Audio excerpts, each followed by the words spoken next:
चांद पर सफल लैंड होने के बाद भारत का प्रज्ञान रोवर अब चंद्रमा की सतह पर बड़े बड़े खोज कर रहा है। माना जा रहा है कि इसरो बहुत जल्द चांद की सतह से जुड़े बड़े राज सुलझा लेगा।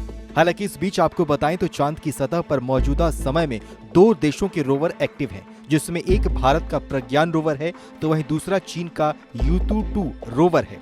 हालांकि दोनों देशों के इस रोवर में बड़ी दूरी है। चंद्रमा से जुड़े मिशन पर नजर रखने वाले शंगमुंगा सुब्रमण्यम ने बताया है कि भारत और चीन के रोवर के बीच करीब 1891 किलोमीटर की दूरी है।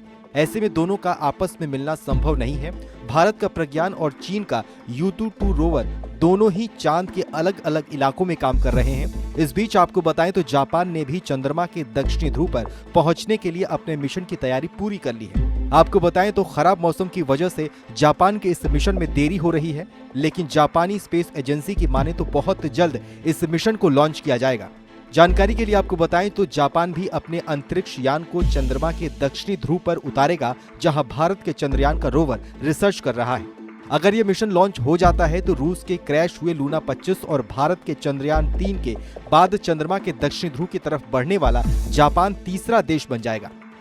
जापान के कई अंतरिक्ष मिशन फेल हो चुके हैं। ऐसे में जापान की स्पेस एजेंसी ने अपने इस मिशन के लिए कई बड़े बदलाव किए हैं। वहीं दूसरी ओर भारत के चंद्रयान मिशन के सफल हो जाने के बाद अब पूरी दुनिया भारत से सीख रही है।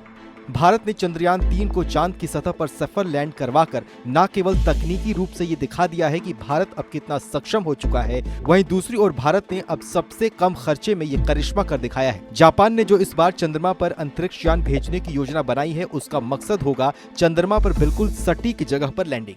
भारत के चंद्रयान ने चंद्रमा की सतह पर जिस जगह पर लैंड किया वो पहले से प्लान की गई जगह से 350 मीटर के दायरे में है।